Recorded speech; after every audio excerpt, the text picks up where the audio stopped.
Olá, alunos! Na unidade 2 da nossa disciplina Agricultura e Desenvolvimento Sustentável, nós iremos ver um pouco sobre o que significa o manejo de agroecossistemas, tanto para a produção animal como para a produção vegetal, a questão da conservação do solo e as estratégias de conservação dos recursos agrícolas. O manejo de agroecossistemas para a produção vegetal, de um modo geral, ele tem sido realizado de forma insustentável. Há sempre a necessidade de produzir mais alimentos em um curto espaço de tempo, aliado a uma alta tecnologia, que isso vem contribuindo para uma grande produção, no entanto, também uma consequente degradação ambiental. Então, com o aumento das preocupações com a questão ambiental, houve também a necessidade de se produzir alimentos sem se sacrificar os recursos ambientais, como o solo, a água, os animais também, e a relação entre eles, né? Sob a ótica do manejo de agroecossistemas, ao se pensar na produção vegetal, automaticamente se pensa em produzir alimentos saudáveis em terras sadias, com a manutenção da saúde da água e principalmente do solo, que são as bases para a produção vegetal. Então, dessa forma, primeiramente, se deve pensar na conservação desses dois recursos para que se haja qualquer prática agrícola de produção. Então, por exemplo, com um bom manejo de solo, orgânico do solo, para que haja esse manejo, uma das práticas mais utilizadas é a utilização da matéria orgânica do solo, através da adubação com essa matéria orgânica, já que essa matéria orgânica vai melhorar algumas características do solo, principalmente as microbiológicas e as características químicas. Então, essa é uma das práticas que se pode ser utilizada para um bom manejo ecológico do solo, que faz parte do agroecossistema. Já para a produção animal, a produção animal, na verdade, ela não é feita de forma isolada da produção vegetal. É como se fosse uma espécie de cadeia. Por exemplo, os restos vegetais, eles servem como alimentação animal, assim como o esterco animal, ele serve como uma fonte de matéria orgânica para o solo, utilizado como fonte de nutrientes pelas plantas. Então, é uma espécie de cadeia existente entre a produção animal e a produção vegetal. E a agroecologia, nesse sentido, ela representa na prática um modelo viável para a produção animal, baseado em tecnologias que atendem aos princípios da produtividade e a rentabilidade, a qualidade do produto, e também considera a questão, os aspectos socioambientais. Só que a questão que tenta se entender quanto a essa produção animal é que o manejo da produção animal no Brasil, ele detém o maior rebanho bovino do mundo. No entanto, a maioria dessa carne que é produzida pelo Brasil, ela é produzida de forma insustentável. Então, ao longo dos anos, está tendo essa preocupação, porque os consumidores, principalmente no exterior, eles estão muito preocupados com a produção sustentável da carne, principalmente da carne bovina. Sendo que o Brasil é um dos principais produtores do mundo. Então, dessa forma, há essa preocupação com a questão ambiental relacionada com a produção animal. Então, o ideal é que esse manejo da produção vegetal e animal ele esteja integrado de forma sustentável. Então, tanto para o manejo vegetal como para o manejo animal, a agroecologia ela aplica os conceitos e princípios ecológicos. Esses ambientes, por sua vez, eles são comunidades de plantas, animais e micro-organismos interagindo com o ambiente e que são modificados pelo homem em seu consumo. Só que, como eu falei anteriormente, infelizmente no Brasil, ainda há predominância de modelos insustentáveis de produção, tanto animal quanto vegetal. Só que, no entanto, o mercado consumidor ele está ambientalmente mais exigente. Ou seja, as propriedades rurais elas têm que se adequar a essas exigências, principalmente do mercado exterior, adotando modelos sustentáveis que sejam mais facilmente visualizados.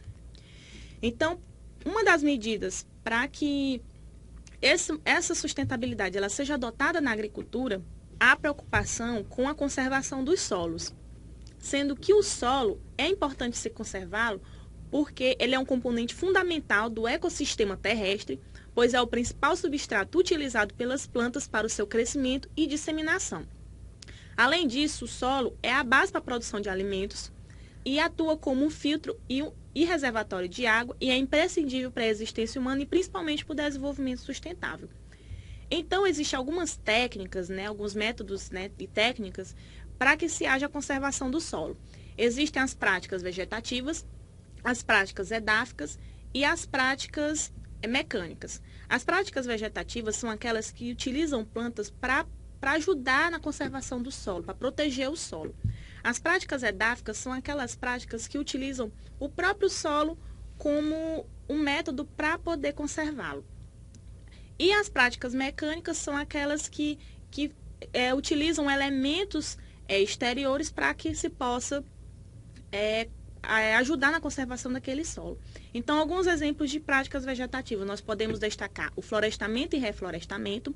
Na verdade, há uma confusão muito grande quanto ao conceito dessas duas práticas, sendo que o florestamento é a implantação de florestas em áreas naturalmente florestais e o reflorestamento é a implantação de florestas em áreas que antes não eram florestadas. Outra prática vegetativa muito utilizada são as plantas de cobertura, que elas têm por finalidade proteger o solo contra impactos, principalmente da gota da chuva, assim diminuindo o risco de erosão. Além de que também contribui com a ciclagem de nutrientes para o solo, né, que melhora a produção das plantas, né, porque esses nutrientes vão ser extraídos pelas plantas, melhorando a sua produção. Essas plantas de cobertura, a maioria das que são utilizadas são leguminosas, como, por exemplo, feijão guandu, a crotalária e algumas gramíneas, como as pastagens, o próprio milho, o milheto. Eles podem ser utilizados como plantas de cobertura. A cobertura mota, que consiste em cobrir a superfície do solo, principalmente nas entrelinhas, né, que são espaços existentes entre as linhas das culturas, com uma camada de material orgânico que geralmente é utilizado restos de culturas, de vegetais, como por exemplo casca de arroz, palhada da cana, palhada de milho e outras plantas. E essa cobertura morta, ela auxilia principalmente na manutenção da umidade do solo e também na manutenção das atividades microbiológicas existentes também no solo. Outra prática vegetativa muito utilizada são as rotações de cultura, que consistem em alternar anualmente espécies vegetais em uma mesma área agrícola. As espécies escolhidas, geralmente, elas têm o mesmo tempo o mesmo tempo vegetativo, o mesmo propósito de valor comercial e também de recuperação do solo. Outra prática vegetativa muito utilizada são culturas em faixas, que é uma prática de cultivo de plantas densas, como, por exemplo, cana-de-açúcar, capim-limão, mucuna. E essas faixas, elas são cultivadas em largura variando de 2 a 3 metros, colocadas geralmente em terrenos em nível. Outra prática vegetativa também que é muito utilizada são os quebra-ventos. Os quebra-ventos, eles são considerados um sistema aerodinâmico que pode ser natural ou artificial e serve principalmente para evitar a erosão eólica, ou seja, a erosão provocada pelo vento. O vento ele é capaz de levar partículas dependendo da sua velocidade e o quebra-ventos eles têm essa função. Além, claro, de fazer o controle do microclima na área protegida e também proteger as culturas da disseminação de pragas e doenças. E outra prática vegetativa também que é muito utilizada são a alternância de capinas, que consiste em alternar as épocas de capinas em ruas adjacentes durante o período de chuvas em determinadas culturas. Também é uma prática bastante utilizada para se conservar o solo. Quanto às práticas edáficas, uma das principais que são utilizadas são o cultivo de acordo com a capacidade do solo.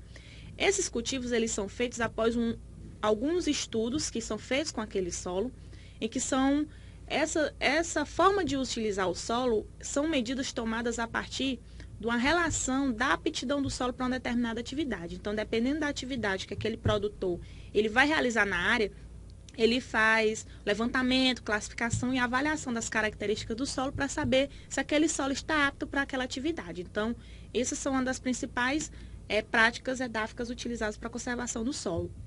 Tem também um controle do fogo, que para realizar essa prática deve-se conhecer a área, evitar queimar grandes áreas, evitar queimar também quando o vento está forte, que é para o fogo não se disseminar, e preferir horários com temperaturas mais amenas. Então, essa é uma prática também que, embora seja uma prática menos utilizada, mas ela também é considerada uma prática edáfica.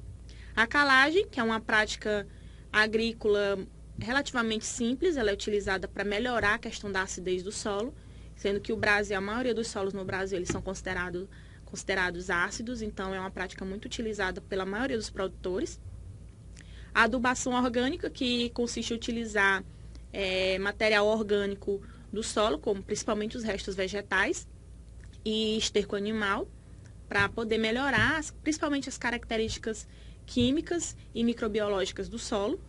E como prática mecânica, nós podemos citar o terraceamento, que é uma técnica agrícola e geográfica, né, destinada ao controle da erosão hídrica, né, provocada principalmente pela chuva, e é utilizado em terrenos muito inclinados, acima de 4% de inclinação. Existem algumas estratégias de conservação dos recursos, não só dos recursos agrícolas, mas dos recursos ambientais como um todo.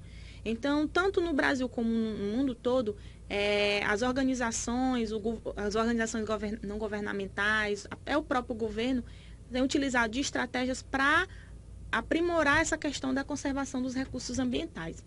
Como estratégia global, houve uma convenção sobre a diversidade biológica, chamada de CDB, em que os principais objetivos que foram traçados nessa estratégia, lá nessa convenção, foi a conservação da diversidade biológica, a utilização sustentável dos seus componentes, né, o desenvolvimento sustentável, e a partilha justa e equitativa dos benefícios provenientes da utilização dos recursos, principalmente os recursos genéticos.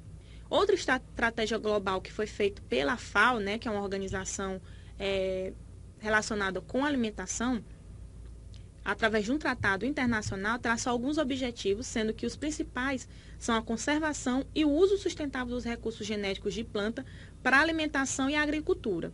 Outra estratégia também internacional foi a estratégia europeia em matéria de diversidade biológica, que no que se refere à conservação e utilização do sustentável da diversidade biológica, valoriza a importância da agricultura na conservação da biodiversidade como um todo, propondo que a política agrícola comum assimile os novos conceitos relativos à conservação da diversidade biológica, tendo em vista que a agricultura, nos dias atuais, ela tem causado muita degradação para a diversidade.